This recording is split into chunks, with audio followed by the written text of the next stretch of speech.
Do you remember the day you were no longer a child? Not an adult yet, but no longer someone who could exist in a bubble of your own fantasies and wishful thinking. Do you remember the day your bubble popped and you felt the air of the real world on your skin for the first time? Perhaps that's a bit too flowery a way to say it, but as I've grown older, I've tended more and more towards being a little poetic, a little philosophical and very introspective.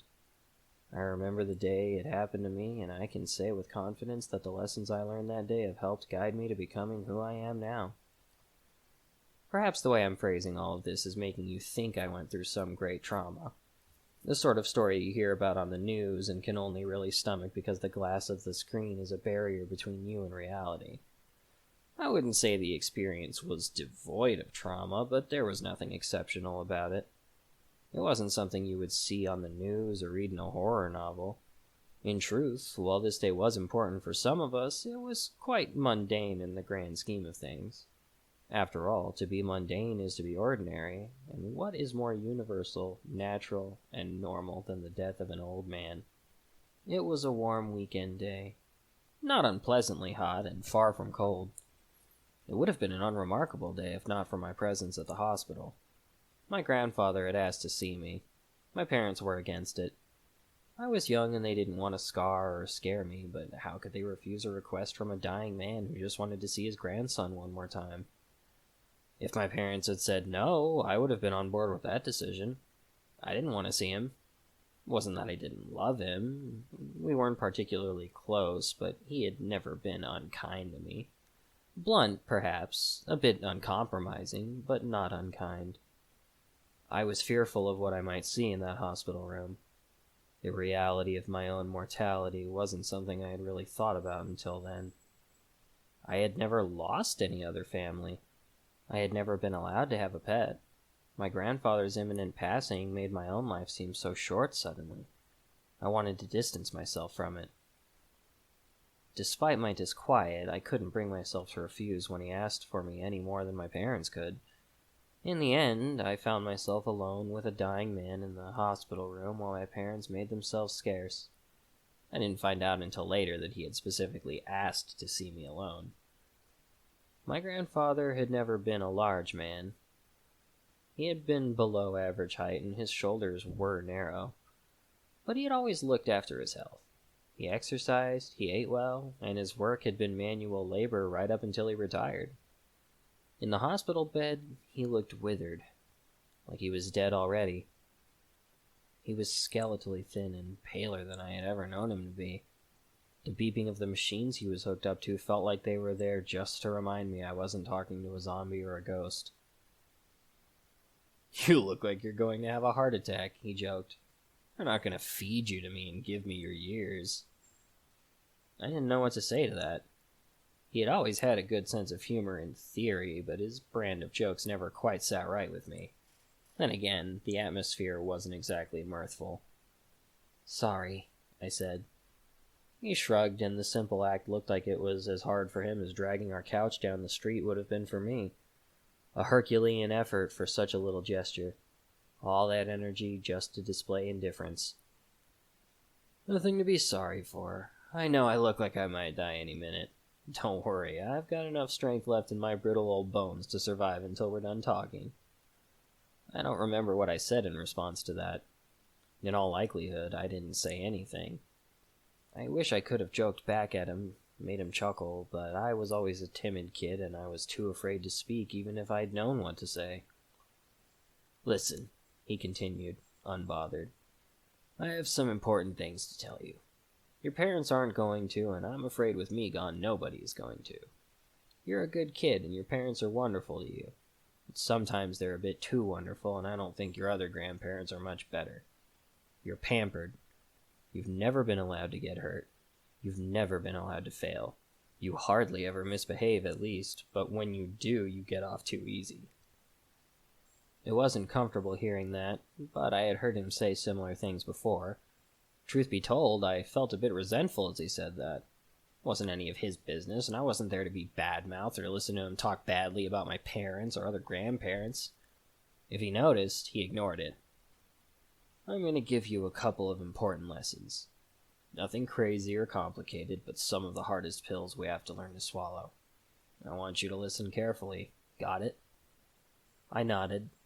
I still didn't know what to say, but that small flare of anger had dissipated as quickly as it had flared to life.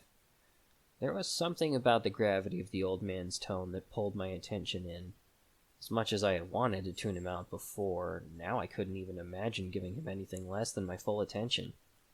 He had said this lesson was going to be important, and I believed him. "Lesson 1, he said. "You're not special." I couldn't identify why, but I felt like I'd been slapped. The words stung even though they were said without malice. I don't think I'd ever actively entertained the idea of being special or different, certainly not better. But that bubble I talked about earlier was being popped, and with it the illusion of my being separate from the conglomerate of people that made up the rest of humanity was gone before I even knew it was there. "I don't mean that as a bad thing," he continued. "None of us are special. Not me, not Grandma, and not your mom or dad. We might be special to each other, but to everyone else we're just more faces in the crowd. The world isn't going to bend over backwards to keep you happy, safe, and unhurt. Things won't always be easy. You can't be protected forever. It's better to know that it's coming than be blindsided by it. Sometimes things are going to be pretty shit, and that's just how it is. What's important is finding the good again on the other side." I nodded again, hanging on the words even though they brought me no joy. "Lesson 2. Everything ends. Friendships, jobs, loves, lives, it's all temporary. That doesn't make life less worth living, but you need to learn to let things go when it's time to let them go. Embrace change, because it's going to happen whether you like it or not. It won't always be fun. I'd wager most of the time it'll be pretty rough, but you'll find reasons to appreciate it if you look." "Lesson 3, he continued, more readily now, caught up in his own momentum. "People are going to tell you some things aren't transactional. This is bullshit. If someone does you a favor, they expect you to do the same for them. If someone pays you, they expect you to do your job well. If someone gives you company, friendship, or love, they damn well expect the same in return. Don't ever think you can just coast by and have whatever you want. If you want something, you'll put the effort in to not just get it, but keep it." "Okay," I mumbled. Lesson 4. Listen and learn. I probably should have started with this one. My grandfather snorted and chuckled at his own imagined folly. "Listen to what the people around you are saying, especially people with more knowledge or experience, and listen to a lot of people. Make sure you're listening carefully. Don't take things at face value. Don't let people tell you what to think. Be informed and make your own decisions. Don't let yourself be manipulated and taken advantage of. Just remember that when you make your own decisions, you face your own consequences too." I believed him. It was like he said. He had the knowledge and the experience, and unlike my parents, he had no reason to coddle me. He never had before. I took his words as gospel. "Last lesson." He smiled at me as he said it, more warmly than I had ever seen him do. I felt that warmth flow across the room. "You're a quiet, timid kid, and you've been coddled so much that you've forgotten how to feel properly." "I don't understand," I replied. I was baffled by that one. I had felt the fear coming into his room. I had felt indignant at his lecturing earlier, and I had felt the love in his smile. "I don't mean your emotions have been switched off. I mean you don't properly feel them. You don't express yourself. You don't say anything that might rock the boat. You don't act out because it doesn't even occur to you that you have the choice. The most important thing you can do is be yourself. Embrace your strengths, weaknesses, and quirks, all of them, and wear them on your sleeve. Don't go turning into a little bastard or anything, preferably, or your parents will curse my grave. But you're not going to become a confident, honest adult with good, healthy relationships if you're never honest about who you are." I don't really remember what happened right after, but I remember it was a quiet car ride home. My parents asked me what we talked about, and I wasn't even sure how to articulate the things that had been said to me. I was still processing it.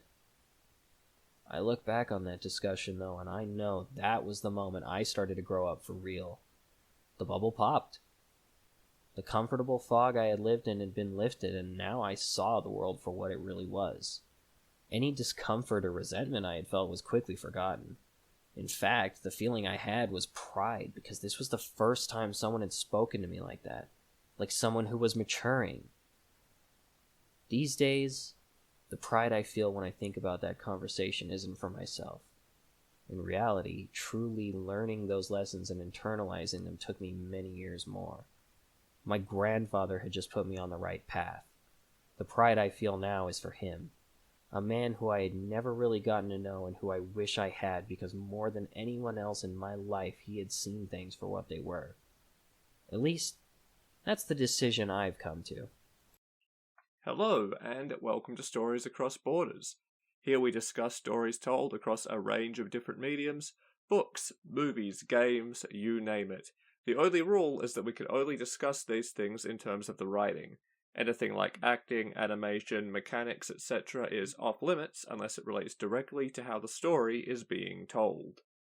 I am Daniel Radford, author, treasure trove of wisdom, and also your host, and I'm joined again today by my regular co-host John Kernan, the owner of the voice you just heard reading my short story 5 Lessons.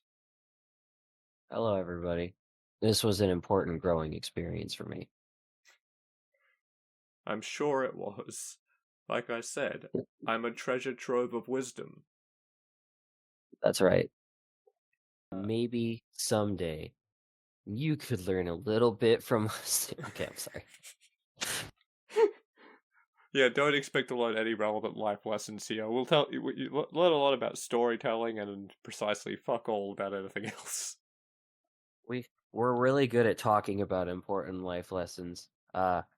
That unfortunately doesn't really teach them, but I mean, we can talk. Yeah, excellent at talking about them, not so good at following the advice ourselves. Yeah, that part's a lot harder. So much harder. No one ever tells you that part. They make it sound so easy in the books, like eventually everything just kind of falls into place. But alas. Bullshit. Yeah. Who'd have thought fiction wasn't real? Yeah. God damn it. Like, what does fiction even mean? Honestly. More like faction. So, as we typically do when we do these episodes, I figure I'll give like a little background info on the story and then we can carry on from there. Yeah, that sounds good. So I'm not gonna lie, one of the biggest things with this story was I was like, how do I fit an entire coming of age story into a couple of pages? Well, sometimes they happen that fast. And that got me thinking more along the lines of like, well, is there a moment I can think back on where there was a paradigm shift? You know, a crystal clear moment that sort of made me go, oh, I'm growing up, or oh, I'm not a child anymore. Hmm. And for me, no. Honestly, Oh no. yeah, it was. It's. I didn't sort of just. I didn't have an epiphany, you know. Yeah, I definitely get it. And in a weird way, it didn't really hit me until I had already lived by myself away from all my family for a couple years. But the epiphany wasn't that, like, I'm an adult now. The epiphany was that, like, okay, things got harder. I'm on my own. I can say I'm not, like, reliant on anybody, but, like, something clicked that I'm like, I haven't I haven't really changed that much. I don't know if it was the bits of life that were rough at home or my parents needing my help for a long time, but, like, somewhere along the way, this had already happened. Yeah, like I could look at it right and be like, well, was it leaving school, going to university, or not really, because I'd already had the general gist of my career planned until like from the age of like 11 or 12. I knew exactly what I wanted to do, and it's just the form it took shifted a little bit here and there. So it's not that it wasn't starting to contribute more to the household or pay bills or any of that stuff. Because I'd always just assumed that was coming. Yeah. I could, if I looked at when I was like back at being 20, I could say getting sick was a paradigm shift. But it wasn't really a coming of age, it was a changing of circumstance. And that, Yeah. yeah, that sort of got me thinking, like, is there ever a moment, a single crystallized moment that can completely change someone's world and make them grow up in an instant? And I got to sort of thinking, what kind of moments would that be? And obviously, there's the traumatic kind. Going through a horrible experience could do it. But I didn't want to write that story. No, most of the ways you can grow up through trauma are, I mean, for one thing, really sensitive and hard to handle, and personal to the specific people who go through them. Honestly, like I wish I could say I was considerate enough that was my reason, but it was more I just didn't feel like it. I've done a lot of heavy stories, right? At the time of recording this, I've just put Digging up on the site, the written version. Yeah. Well, I mean, for lack of a better word, I like the mundanity of this topic in this setting. Yeah, so I had to choose something which was not like super grim and dark, but that has enough poignancy to be a very quick and sudden moment of growing up. And I thought someone else, then an outside force, has to be what shifts the perspective. Someone has to take the subject's vision and redirect it somewhere else. And who better to do that than someone who has all that wisdom? Someone who's lived their life to completion nearly is kind of the perfect person to be like, hey, you're not going to properly grow up unless you embrace these lessons. And it's going to be better that you get to do it now than have it crash down upon you one day. Yeah, and I mean, honestly, that's where most of our lessons come from. Like, it's only so often that people can actually really balance trauma with lessons, because like most coming of age stories relate to some sort of trauma. But the sad part is trauma itself rarely is all that good at teaching lessons. For the most part, I think people don't learn until they finally get past the trauma, and then maybe your coming of age time is when you start to really work through that and like completes when you've decided you can live with it and you know how to move forward. Yeah, that's a good point. Like even if I did go with a much more heavy on the trauma kind of story, embrace my trademark a bit more, it's still a process. Yeah.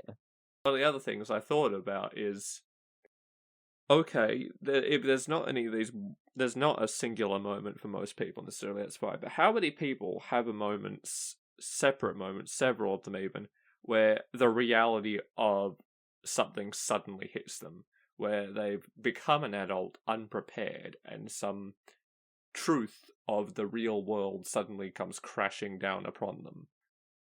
I'm sure we've all had many of those experiences where you're like, oh, I was not prepared for how this actually functions. Oh yeah. They're brutal. Yeah, and perhaps someone watching someone growing up could look at them and go, having gone through that myself, I can see what is going to happen here. I can see that because of the way you are being raised, you are not going to be prepared for what's coming. and I want to And help everyone them. else seems to be either ignorant or afraid. Yeah, and I'm going to use what time I have left to teach you these things because I'm afraid no one else is going to, and I don't want you to have any more of those experiences than you need to have because you can't cover everything. It's impossible. Yeah. There's always going to be those things that surprise you about real life.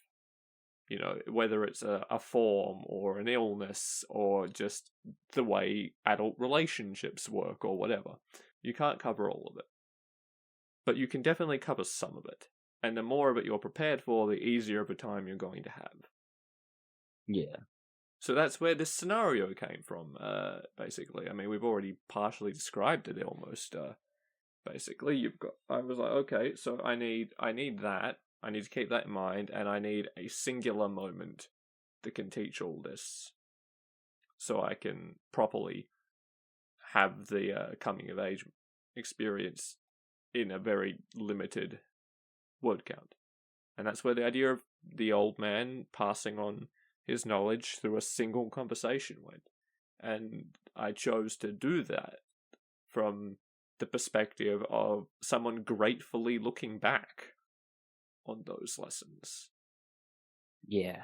Because it highlights that this was a singular important moment that changed the way they think of things. Important learning experiences, and sometimes bluntness or the honest truth is what you need. Like, it's kind of a small thing, but I think that feeling is where hard as it's spread to the point of like becoming a meme. I think a microcosm of that is where we get that trope you always see of like two people fighting and someone finally saying something like you need to shut your mouth. You piss me off so much. You are such a blah blah blah blah blah. Always picking fights thinking you can talk back to me. I like you.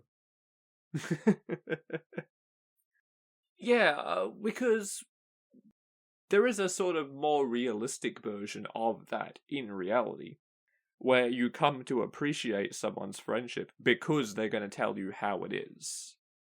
Yeah. I think, especially as someone who is what on the spectrum as well, looking out to a more neurotypical society, I feel like so much of modern, not even modern, just human society forever has been based around this idea of politeness and what is socially appropriate. And I'm not talking about everything's too PC because that's not the same thing. That's just being considerate. I'm talking about the fact that there's all these little rituals about things you can and cannot tell someone, and when you can and cannot tell them, and layering on white lies and flowering language up and dancing around an issue to the point where it's harmful all of the time, I think, when a problem could be much more effectively and properly solved by just saying it as is. Yeah. Yeah. It's funny that really, despite how bad we are at that overall, like as humans, I think the desire for it is actually heavily ingrained in many, if not most people, anyways. Like, that's another one or another feeling that's been almost tropified. Like, what do they call it? They call it just talk, I think, where it's like, no, stop with everything else or every other indirect form of expressing for yourself and just say it. Do exactly what you need to put the feelings into words and say it. Even if it doesn't come out pretty, even if you're not going to feel good saying it, even if you're sure nobody is going to like hearing it, you're not going to, nothing is going to get better unless you say it. Yeah, it's that experience of like looking at the screen or reading the book or whatever, and just screaming at it, going, "Just Talk, have a conversation. Why is nobody talking about the problem? It could be over in Yeah, five if you seconds.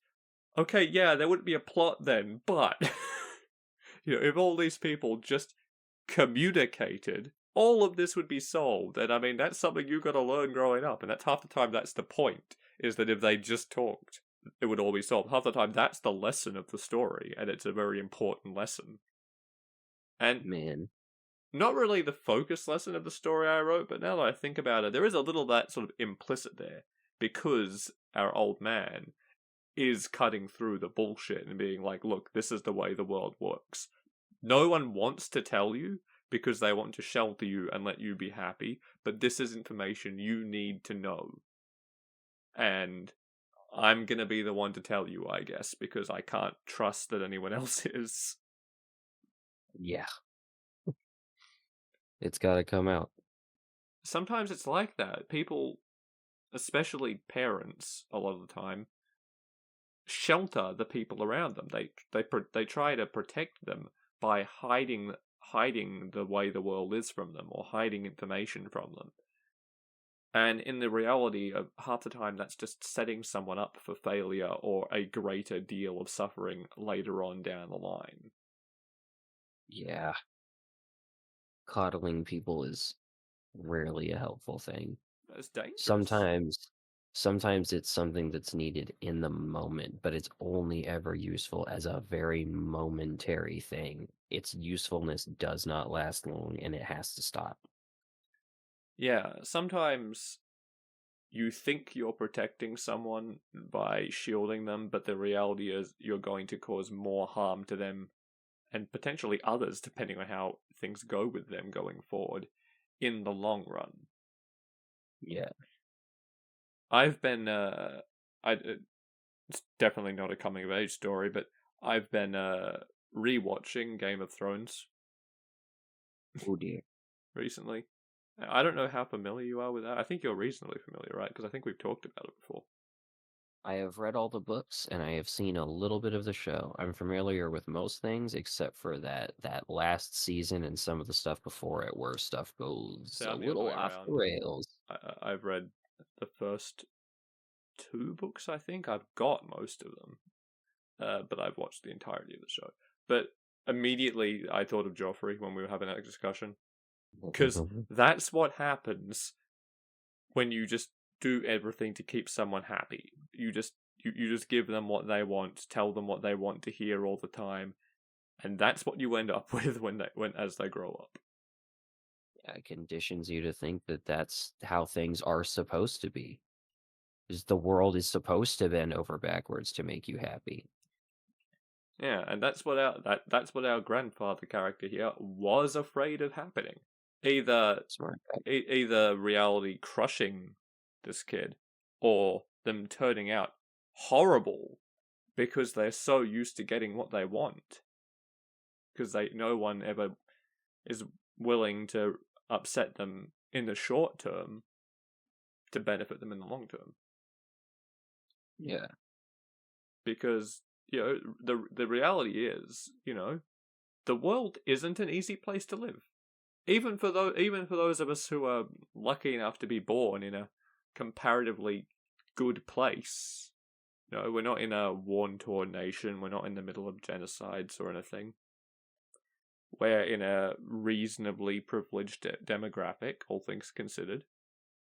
Definitely. Even Doesn't make it easy though. exactly.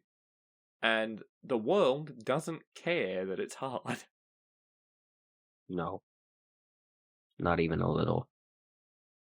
And that's where the life lessons in the titular 5 lessons come from, basically, or at least a healthy chunk of them do.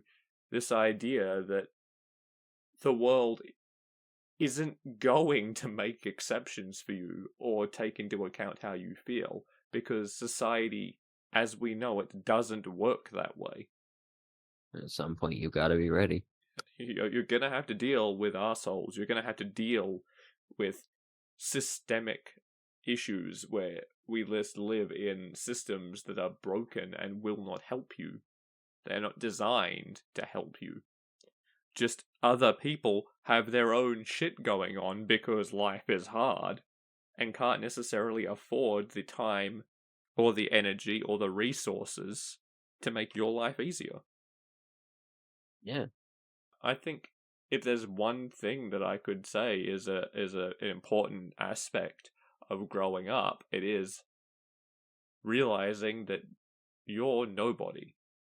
It sounds harsh, right? It sounds awful to say you're just another cog in the machine, because it's not entirely true.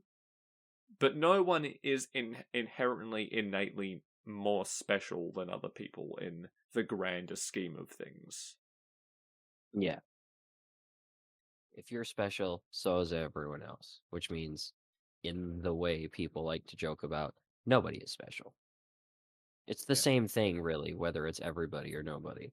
Yeah, exactly. The only real difference is the circumstances you're born in. And that's not about you, that's about everything around you. Yeah. So yeah, that's lesson number 1. You're not special. It's kind of a brutal realization that you're just another lump of meat wandering around this earth, but that's how it is. To an outsider, any other person is just another face in the crowd. The world isn't going to change to suit you. People aren't going to go to extremes to keep you happy or safe, because they can't. They've got their own shit to deal with.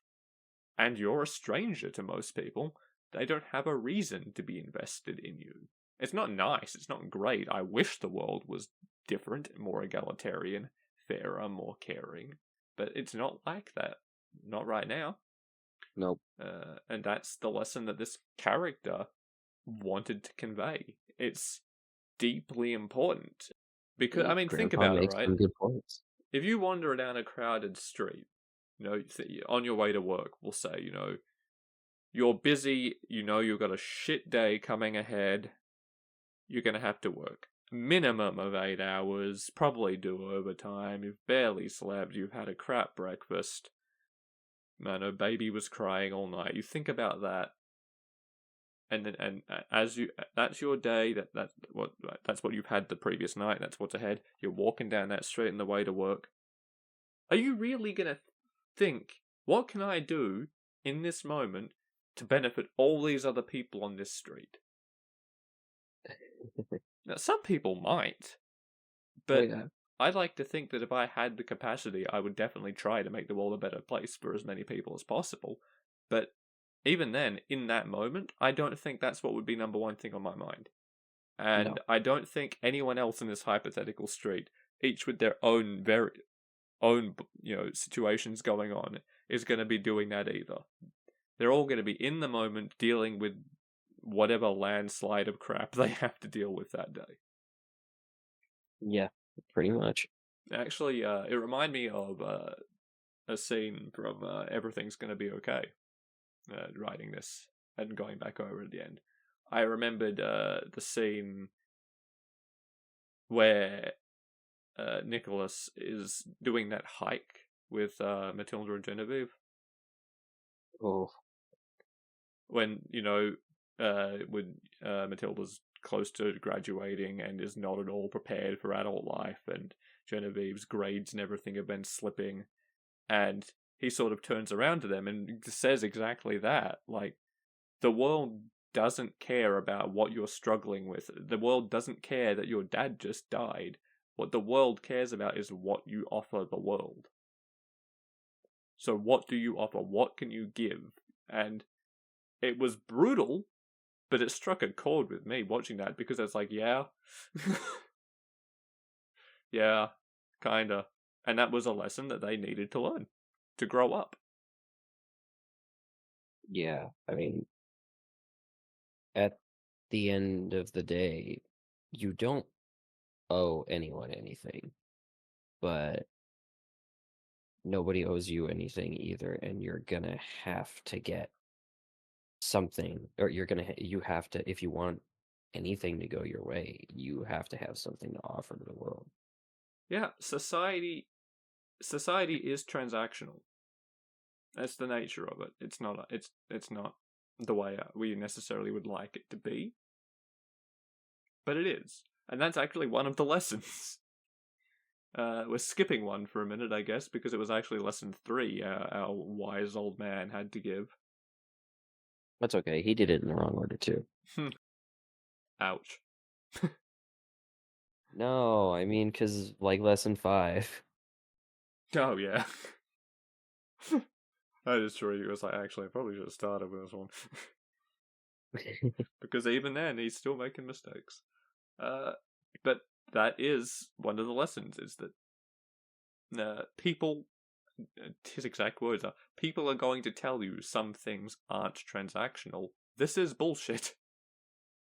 This is false. And it's Everything is at least a little transactional. and it's true, yeah. Everything has an element of I pat your back, you pat mine. We don't think about it, we don't acknowledge it. But the world, our society, it functions on transaction, on exchange. If you want something, you have to pay for it. And that doesn't just mean buying and selling in the traditional sense. If you want someone's friendship and companionship and their love, you've got to provide something to them to make you worth their time. Yeah. And typically, healthily, ideally, that is extending the same to them. But what form that takes for different people, it varies. Exactly what that looks like will never be the same for any two people. But the idea of, unconditional love or friendships that have no transactional nature to them, it's a lie. And to an extent, things should be transactional. Nobody's got the capacity, and I'm not sure I can say they really should have the capacity to just continue giving to someone else forever without getting anything in return. And the thing people misunderstand about the idea of being something transactional is you don't have to be getting something literal, physical. You don't have to be getting, I could almost say you don't even have to get payment, but you have to get some kind of return. For instance, sometimes it's as simple as, hey, you want the person you're loving and taking care of to at least smile at you and be nice to you sometimes, seem like they appreciate what you do. Yeah, it's not like you're signing a contract where it's like, I provide hugs, you provide money. Yeah. Hug hookers. It's Hogers. Yeah, it's Hoogers? not. It's not. That doesn't sound good. That's not what it means. But it is if someone is giving you their time and effort, they have a limited amount of time and energy. If they are choosing to invest some of that in you, they are going to expect something in return. If your friend helps you move your couch, the expectation is that if a week later they ask to borrow your car, you're gonna do it. Yeah. Because, at the very least, the question goes through, oh man, someone did all that for you and didn't even expect you to do something first. Why can't you do them a favor back? Yeah. It's like, even if you don't ask for it, right, there is an expectation. If you were to say, oh man, I have to move this furniture, it's gonna suck, I gotta manage it on my own somehow, and they go, I got you, I'll come help you move your shit. When you take their help, then, if you accept their help, the deal is done. The expectation is there that if they ask you for your help as something of a similar degree of necessity later on, you'll do it. Yeah, what are you, an ingrate? Yeah, exactly. And that's what this character is trying to convey, because there's a guy, our POV character, when he reflecting back, when he was a kid, he was coddled. He got his way a lot, he was shielded from things, he was given what he wanted to make him happy, and it was viewed as acceptable to people and okay because he was well behaved, because he wasn't a particularly problematic youth. But the reality of that situation is that's gonna stop when you get out into the real world. Suddenly, and it's not even going to be like an turn 18 thing either for most people. It's more like, I mean, it happens differently for everybody, but it's usually somewhere in your teens when suddenly people start expecting things of you too. Yeah, and you got to give back. Yeah, because otherwise you're going to have nothing. People are going to stop just handing you things. You've got to do something to earn it. If people never did pay that kind of stuff back or act like at least that little bit transactional, shit would run out. And the few people who were willing to just keep going without expecting anything in return would all die of exhaustion. Yeah, exactly. If you're not willing to give to the world what you wish to receive, you will eventually end up with nothing. For one thing, as well, because if you stop giving back, people are going to stop providing you with services. Yeah, absolutely. You're going to end up alone and friendless, broke with nothing. You'll have nobody to blame but yourself. Yeah. Maybe this feeds back into, you're not special a little bit, but yeah, part of growing up is realizing exactly what we were talking about earlier with that scene from Everything's Gonna Be Okay, is that the world doesn't care about your circumstances, it wants to know what you're offering. Yeah. There always exists that voice somewhere that's just, old Mr. Eustace Bag himself, opening the door, screaming, "What's your offer?" Something like that, yeah. And we talk about friendships in that sense, right?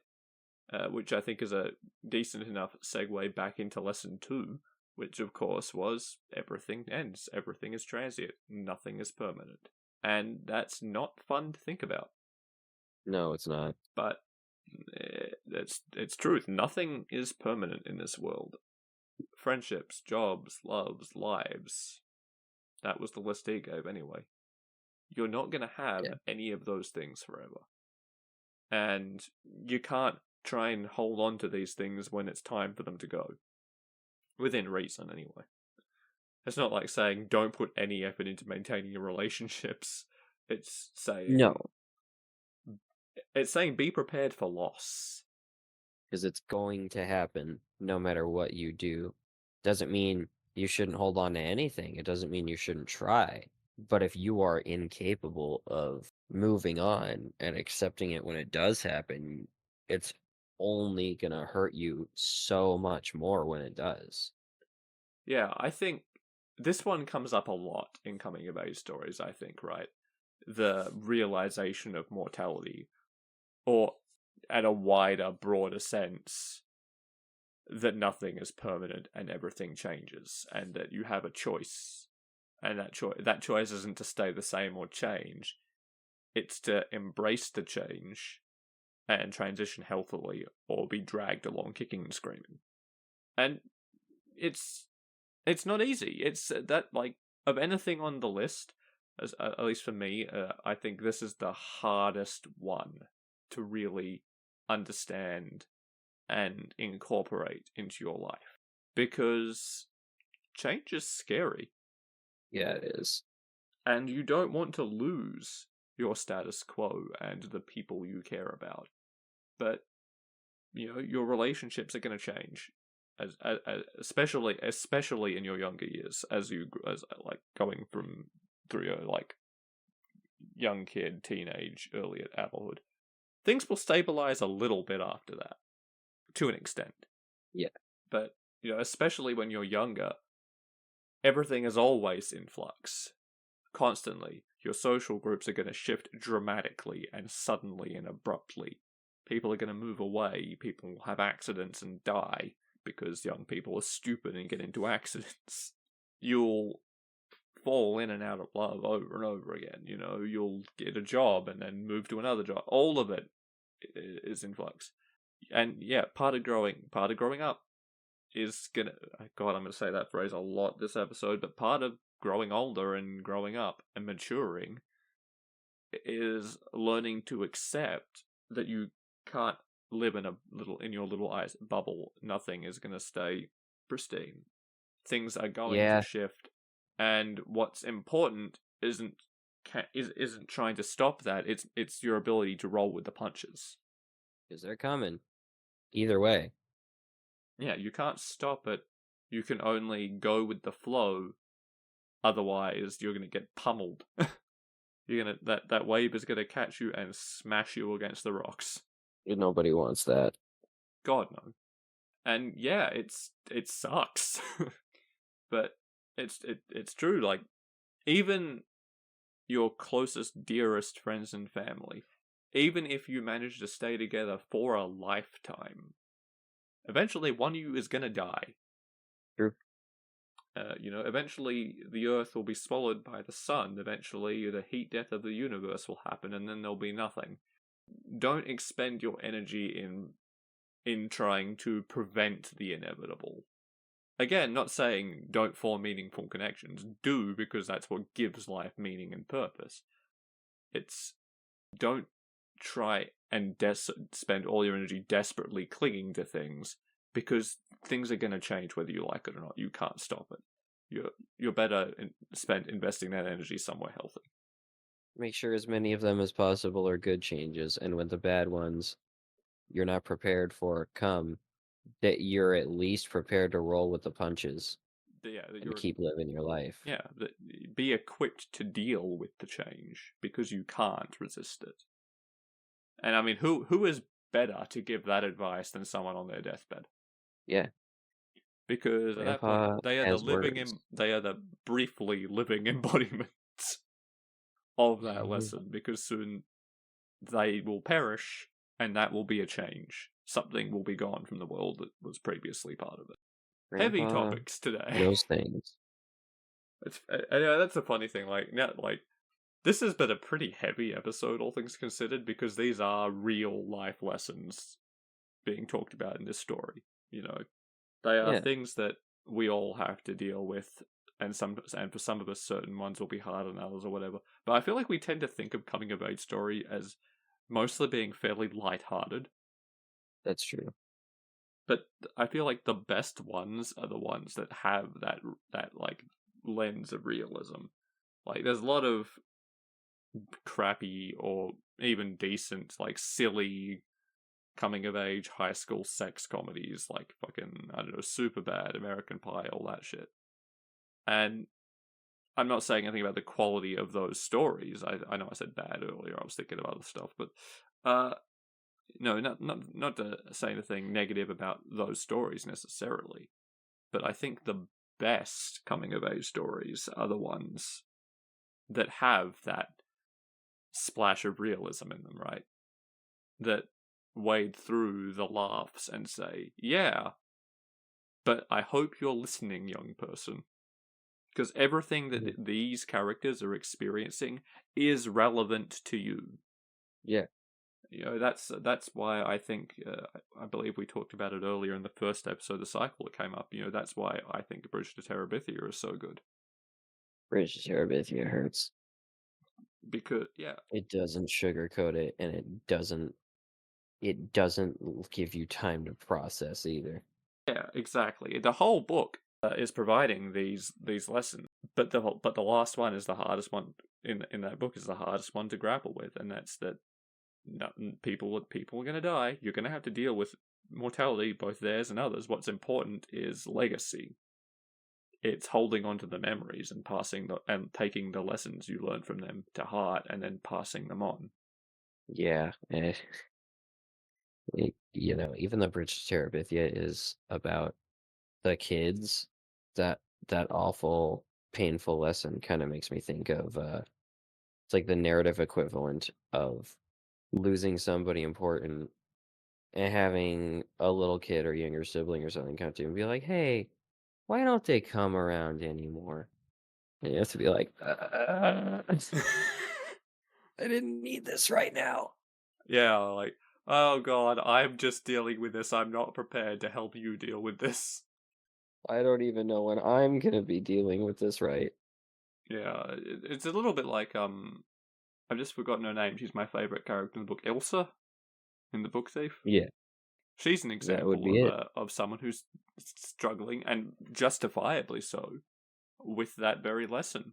She's she can't move past the loss that she's experienced, and it's making her miserable in the present, Yeah, and it's making her struggle to live her life in the present, and it's making it hard for other people to interact with her in the present. And she starts, and even then, she starts seeing those little things that are something to enjoy and take happiness in again, and that makes her healthier. And she's not a major character. She's No. important, but she's not major.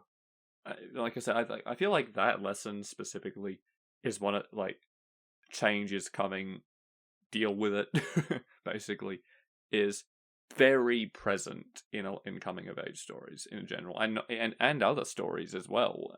And I think part of that is because it's the hardest one, and it's sometimes you got to relearn it over and over again.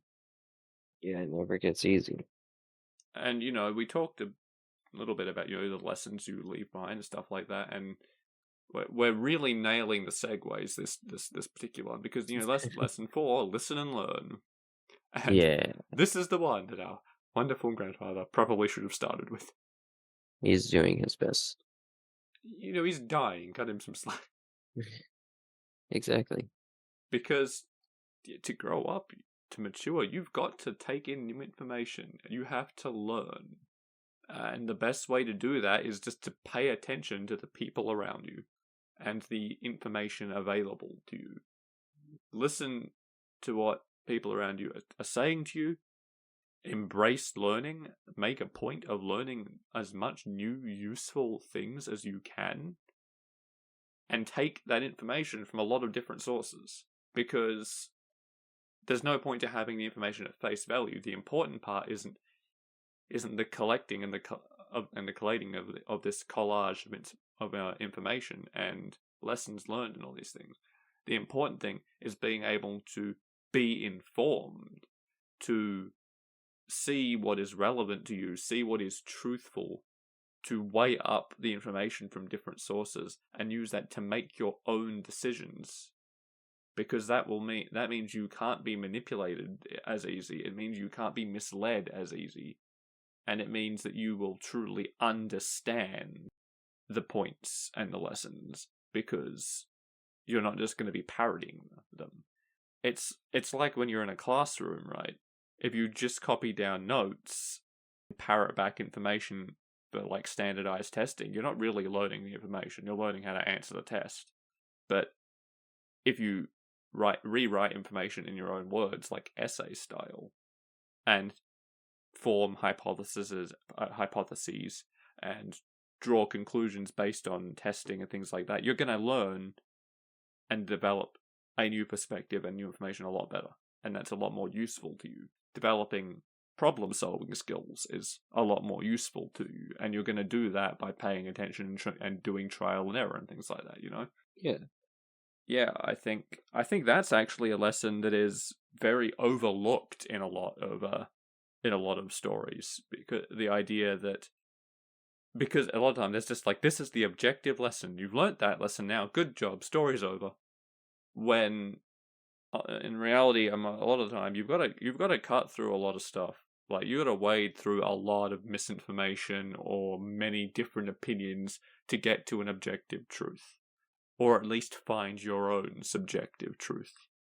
I think this lesson is less about the world, although it is about the world. It is about dealing with misinformation and manipulation and things like that. But this is one of the ones that's also about being you. It's about can't deny it. Yeah, you've got to be able to be a fully formed person. You need to be an informed person. You need to take information from a lot of different places and draw your own conclusions. And because you are drawing your own conclusions, accept your own consequences. Because that's the other part of this lesson that's sort of tacked on at the end there, that is, you are responsible for the choices you make. And that's part of why it's so important that you are informed and well learned, because that is going to give you the best probability of making good choices. Yeah, And otherwise you're not gonna keep making good choices. yeah, exactly. And I feel like this is a lesson in particular that is very pertinent today in modern society, because there is a lot of misinformation. There is a lot of news media that is more about confirming biases and just being entertainment and whatnot than it is about actually true objective information. So I think this lesson in particular is more relevant than ever. It only gets more relevant, really. Yeah, and especially with things like AI, Oh, AI art and AI writing, ChatGPT, all that stuff becoming ever more prominent, and it's only going to get harder. It is so important now that you embrace the idea of getting information from multiple places and cross-referencing to draw your own conclusions, because that is the only way you're ever going to really get close to the truth. And I think being someone who has learned good decision-making skills and problem-solving skills is part of being a mature, fully formed person. At least that's my perspective. I think this is very much a me thing, I suppose, compared to a lot of the other stuff on the old guy's list. But I felt it was important to include this, especially for a story in modern times. yeah. You know, the years start coming and they don't stop coming. Oh God. They don't, and neither do the lessons, because there is one more, and that is, of course, maybe the most important one. I can't remember how he said it in the story, but embrace you. Embrace the way you feel.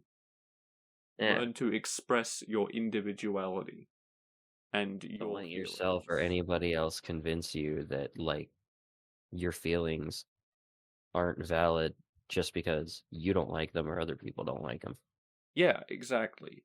You need to embrace who you are. All of your positives, all of your flaws, your weird quirks, the way you feel about things. You need to embrace that and wear it on your sleeve. Be honest about who you are. Don't become evil or whatever. Ideally, don't embrace that little voice in your head that going kill everybody. Don't do that. But if you want to become someone who is honest and open and has healthy relationships, if you want to be confident in and of yourself, you have to be accepting of yourself. And you have to put that out into the world. There are certain things about you that are you and will always be there. And no matter what you do, how well you suppress them, or even if you try to change them, that's okay. You can do that. But at the end of the day, the people who the people who ultimately decide they love and care about and appreciate you or have great respect from you or great respect for you will be the people who know about those parts of you, usually people who will notice them even if you try to hide them. And it's why they're attached to you, why they like you, or why they respect you. Yeah, you So can't. there's no point trying to make them completely go away. Yeah, I mean, you can't have a healthy relationship with a person who doesn't know who you are. And in the end, as part of that transactional thing, if it comes out that the person someone thought you are isn't who you are, they're going to be hurt, and you may no longer have that person in your life. So it's just better for you and everyone around you to be you. Yeah. I guess to expand on what I said a minute ago, even if there are parts of yourself you don't like and would rather change, that's okay too. But you definitely can't change it without facing it, Yeah, damn without straight. accepting it. You can't change a part of you if you can't first accept and realize and live that it is you. Yeah, society has a lot of rules, regulations, and expectations, and it is going to try and grind you into the shape that fits those. And some of that you need to let happen. But you shouldn't ever let the world beat you out of you. Ever. You're worth more to yourself and to society by being an individual. That's right. And I mean, that's another lesson that is very present in coming of age stories in general, I think, because it is important. And it's funny because it's one of those things where there's always an element of hypocrisy to it. I say that even having written it into the story myself, because to an extent you do have to conform. You have to uh, deal with society's expectations of you and make good on those expectations. That's the transactional thing. That's the you're not special thing. But you can do that without sacrificing who you are as a person. You can still embrace your interests, your personality, your quirks, things you like and don't like about yourself. Because the the biggest resource you have to offer to society is you. In Yeah. every way that could be made, you could take that. And at the end of the day, it all is you. You don't really have anything to offer that isn't you. You could try, but doing or trying to be what's not you probably isn't going to go very well. And sometimes, if you really want to do your best at something, if you look for it, you can find a part of doing that thing that is you. If you didn't have that capacity in you somewhere, you wouldn't have been able to do it. And you can bring that out to be your best. It's a part of adapting and changing. It's not becoming something you're not. It's bringing out the part of you that is what you need to be that was already there. Yeah, exactly. Like, I'm embracing that one of my flaws is I didn't mute one of my Discord conversations for long enough, and now that really poignant speech you just gave has a random Discord notification that I'm not going to be able to edit out of it. Oh dear. Well, as a wise-ish man once said, these things they happen. They certainly do. But yeah, that there it is. That's 5 of the lessons that I think you can find across a lot of coming of age stories, and I think that are relevant to actual growing up and maturing, condensed into a single conversation.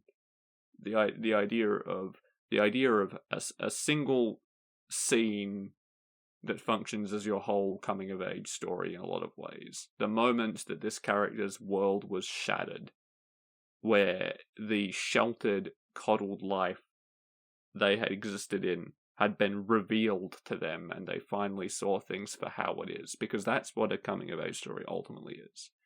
It's growing up, it's maturing, it's seeing the reality of your situation and the world you live in. And who better to give that lesson than someone who has lived their entire life in it?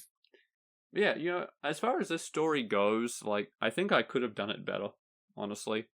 I've gotten a lot better, like, since, compared to, like, a few years back, because I made a point of improving on it for my book. But I still think dialogue is one of the things I'm the weakest at as a writer, so I'm not completely happy with it. If I was going to do it again, I might try and make the character voices stick out a bit more from my own. I might have extended the story a little bit more, so it didn't feel just like one conversation. It could have been like a new lesson every visit or something like that. I think it's not perfect, but overall, I'm reasonably happy with the story.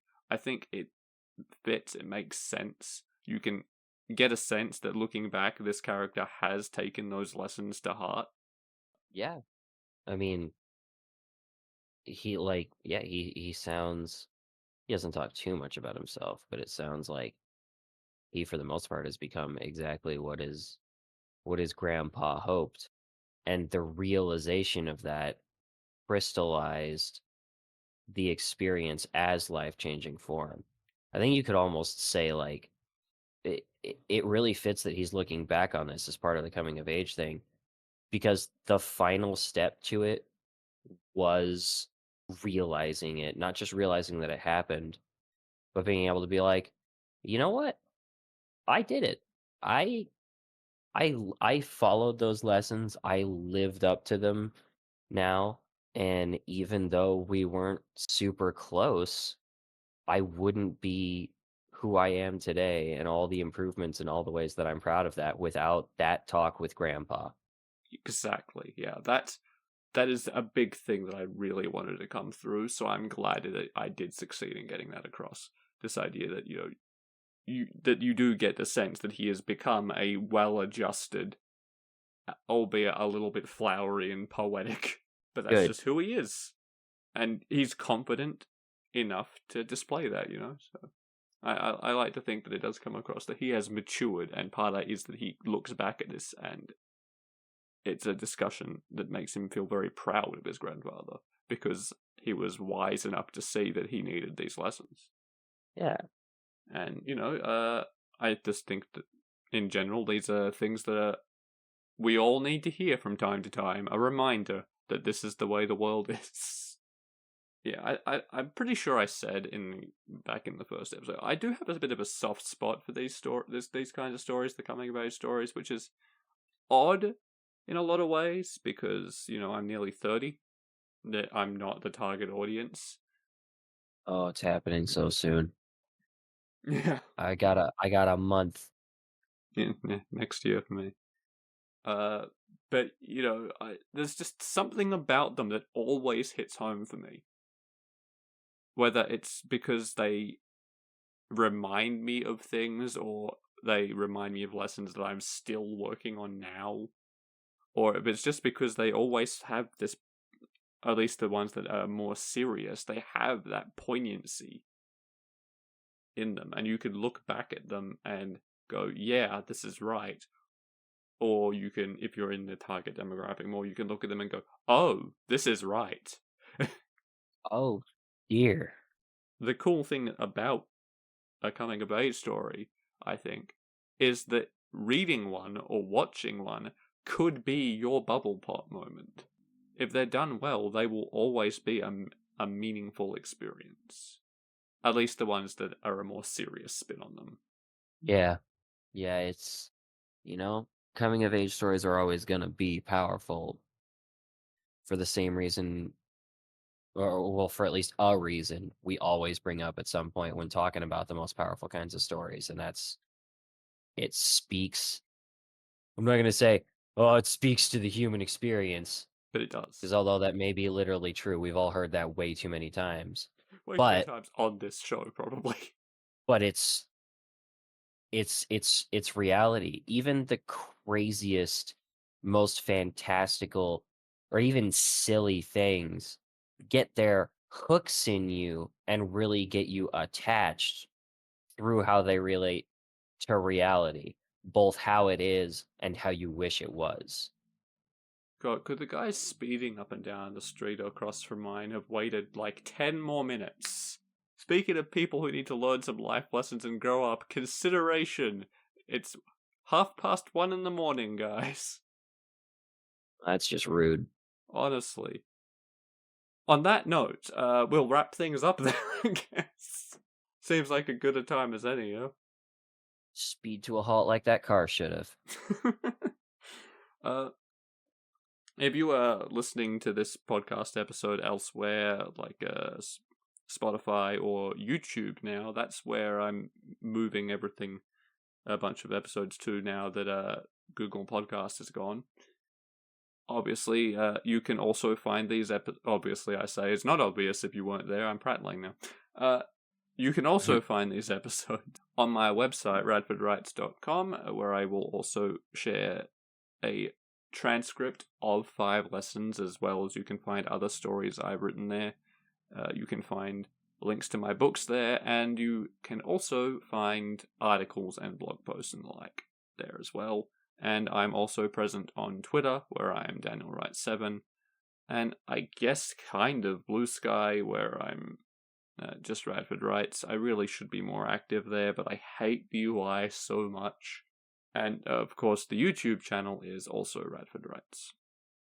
And you can find John on Twitch and YouTube, where he is Sephir, Sephear. That's right. I'm gonna keep up the hard work and more importantly try to put out more content because wow, why does it feel like every time I want to do something besides go to work, life gets chaotic and messy? Something 5 lessons. Still working on getting better at navigating that chaos and not being subsumed in it. But that's just another step. Yeah, you'll get there. Yeah.